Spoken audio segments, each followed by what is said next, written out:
Afghanistan has sacked its army chief as the Taliban seize more provincial capitals and hundreds of security forces surrender. The Afghan president has travelled to Mazar-e-Sharif to try to rally resistance to the insurgents. A British man working at the UK's embassy in Berlin has been arrested on suspicion of spying for Russia. Prosecutors say he passed documents to Russian intelligence in exchange for cash. A BBC investigation has revealed the scale of operations by a shadowy Russian mercenary group in Libya's civil war. It's uncovered links to war crimes and the Russian military. And Paris Saint-Germain star signing Lionel Messi says he's impatient to start work and winning more trophies at his new club. And they're all your latest headlines here on BBC World News. In Afghanistan, Taliban militants take control of the northern city of Faizabad. It is the 8th area capital the group has seized in 6 days. Canadian Prime Minister Justin Trudeau says a Chinese court's 11-year prison sentence for a Canadian businessman is unacceptable and unjust.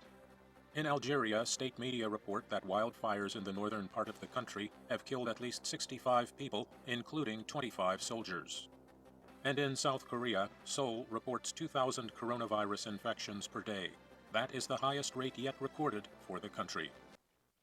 All right, Dr. Ashton, a few questions from our audience. Here is the first one, has to do with booster shots. Is there a blood test that can tell us when we might need a third dose or booster shot of the COVID vaccine? So much to unpack there with this question. In theory, yes, and in clinical trials and a research setting, we are looking at antibody levels, something called titers, which basically is a number that tells you what your antibody level is.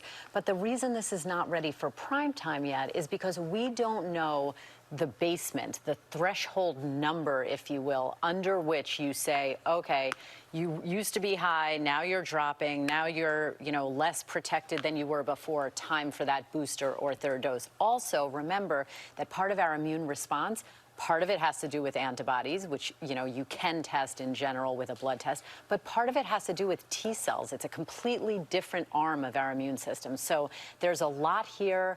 Remember, we're just a year and a half into this, so this is not recommended for the general, people like us. Go get a blood test and look at a number. We just don't know how to use that information yet. All right. This is really interesting because I didn't even know this was a thing, and I love this herb. So people recommend thyme as an antiviral herb. Are there other herbs that you recommend for fighting off illness? Well, there has been some data. It's generally all over the place in the world of nutritional science research about certain herbs, and there are a lot of them that have been linked with possible antiviral activity. You hear garlic, basil, elderberry. The list goes on and on and on.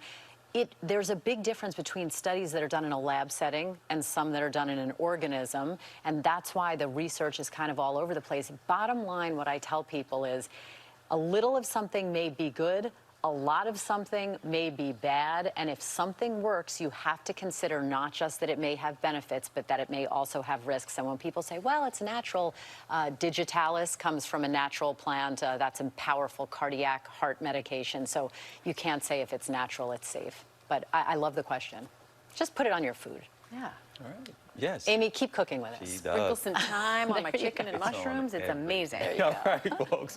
All right, you can keep your questions coming to Dr. Ashton on her Instagram at Dr. J. Ashton. It's Dr. Ashton here with us as well. We are tracking a lot of developments and a whole lot to get to, but this big number, 424,000. What's that? Well, this is a good thing. That's the number of newly vaccinated Americans against COVID-19 in the past 24-hour period. That is the highest rate of new vaccinations in more than 2 months. So a nice, good, big number. Yeah, very happy to see that number. And a lot of people hoping to see more vaccinations in younger kids, 5 to 11. But there are those who say, hey, why are we going to focus on vaccinating this younger population if they're less at risk for complications to COVID-19? Say you what? Exactly. So let's do a deeper dive on how you look at these numbers, because numbers can definitely be deceiving. Now, it is correct that the risk of severe illness in the pediatric age group is low compared to adults. That exact rate is unknown. However, and this is the important part, even a small risk can equal a very large number if a lot of people are involved. So, for example, let's say there's a 1% risk of a child being hospitalized with COVID-19. That could equate to 900 children if we're talking about 90,000 pediatric cases in a week. So 900 children is nothing insignificant, obviously. What do we know about the risk factors? The very young babies under the age of 1 and those children with a genetic or neurologic, cardiac or metabolic condition does place them at higher risk. But as we know as parents, if it happens to your child, it doesn't matter how low the risk is, it's still a big deal. All right, and as you always preach here, we can keep an eye on COVID, but you got to keep an eye on a lot of other things. And now there's the medical alert about a rare bacterial infection? That's right, TJ. So the CDC issuing an alert this week on something called Whitmore's disease or milioidosis. This is a very rare bacterial infection, usually found in Asia or Australia. Now there's at least a total of only 4 U.S. cases. Unfortunately, 2 of them being fatal. Generally, this bacteria is spread through contaminated water or soil or inhalation of dust that has contaminants in it, and symptoms, look at those: vague cough, fever, chest pain, rash, something that infectious disease specialists are now on the lookout for after this CDC alert. All right, Dr. Ashton, appreciate you. Weather officials here in Japan say extremely heavy rain could strike anywhere in the country through next week. They're urging people to prepare for possible landslides and flooding. We would like everyone to prepare for heavy rain in advance. And we would like everyone to check the latest weather forecasts more frequently than ever. Meteorologists say dense rain clouds are bringing intermittent downpours to the southwestern region of Kyushu. The weather front is expected to gradually extend eastward and linger over Japan through next week. More rain is expected in western Japan. Downpours could also fall in the eastern and northern parts of the country. Stationary rain fronts have caused severe damage in the recent past. In August 2014, one such front hovered over the country for about a week. The storms caused mudslides in Hiroshima and killed 77 people. Heavy rain flooded many houses in Kyoto and Gifu prefectures. Also in Japan, officials say the number of new coronavirus infections reported across the country has hit a record high. More than 15,800 new cases were confirmed nationwide on Wednesday. Tokyo accounted for 4,200 of them. Officials in the capital say the number of patients in serious condition marked a record high for 2 straight days. That figure totaled 197 on Wednesday, up 21 from Tuesday. Hospitals in the metropolitan area are overwhelmed, forcing some patients to seek treatment in neighboring prefectures. Saitama Medical Center in Kawagoe City, about 50 kilometers north of central Tokyo, admitted a female patient from the capital.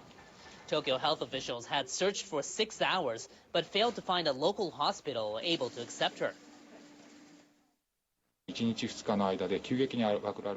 Symptoms may suddenly worsen in 1 or 2 days. In some cases, patients were unable to find a place to transport them until the following day.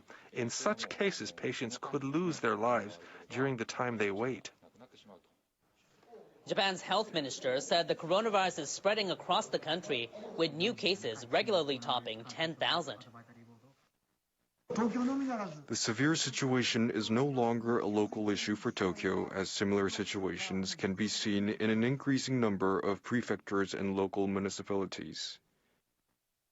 The number of new cases throughout Japan has increased by 33% from the week before. In some prefectures, infections rose by over 50%. Now, an NHK survey shows more than 70% of major companies in Japan do not expect the economy to recover to pre-pandemic levels until next year or later. NHK carried out the survey from late July to early August. It asked 100 large domestic firms what they thought about the current state of the economy.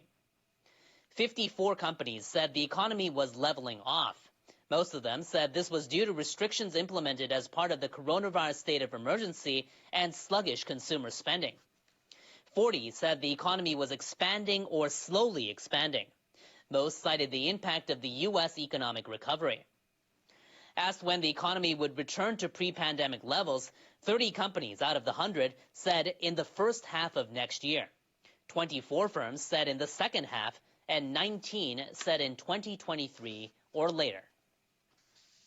Turning now to South Korea, where officials reported the country's highest daily number of new coronavirus infections. The health ministry says 2,223 people tested positive on Tuesday. Newly confirmed cases exceeded 2,200. This is the first time since the initial outbreak in January last year. The previous high, set on July 27th, was 1,896. New cases have topped 1,000 a day for over a month as the highly contagious Delta variant spreads throughout the nation. Private gatherings of more than 2 people are banned after 6 p.m.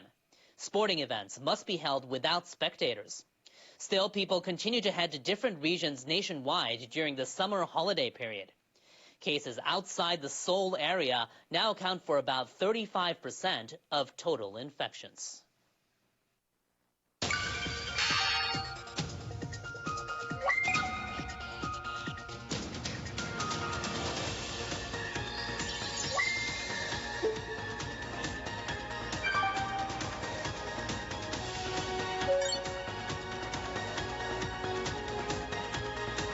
So you can see all sides of the story.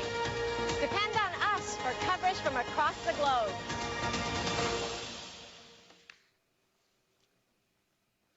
Thousands of people in Afghanistan have fled their homes for the capital, Kabul, as government forces and Taliban insurgents engage in fierce battles across the country. The Taliban announced on Tuesday they'd taken the provincial capitals of Farah and Baghlan. After rapid gains, they're now believed to control 9 provincial capitals across the nation. The situation in Kabul is relatively calm. Several thousand refugees from the fighting gathered on Tuesday at a park in the city.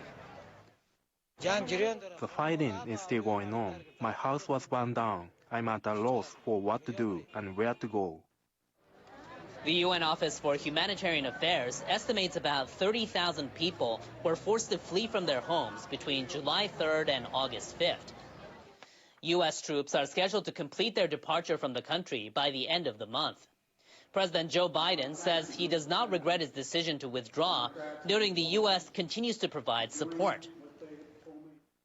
We spent over $1 trillion over 20 years. We trained and equipped with modern equipment over 300,000 Afghan forces. They've got to fight for themselves, fight for their nation. The United States wants the Taliban to stop hostilities and come to the table to negotiate a political settlement, but it's unclear if the Taliban are willing to do so. In other news, a Chinese court has sentenced the Canadian entrepreneur to 11 years in prison for espionage.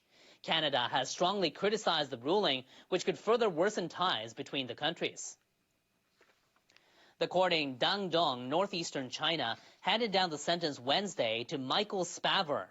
He was detained in December 2018 on suspicion of giving China's state secrets to other countries. Another Canadian, who is a former diplomat, was arrested around the same time. Canadian Prime Minister Justin Trudeau denounced the verdict as absolutely unacceptable and unjust. The ruling came after more than 2.5 years of what Trudeau called arbitrary detention. He said the legal process lacked transparency and the trial fell short of even the minimum standards required by international law. Spavor's arrest is widely viewed as retaliation by China. He was held immediately after Canada arrested Meng Wanzhou at the request of the United States. She was the chief financial officer of Chinese telecom giant Huawei Technologies. Final hearings began in Canada last week to decide whether to hand over Meng to U.S. authorities. Some observers say Wednesday's ruling could be aimed at putting pressure on Canada to release Meng unconditionally.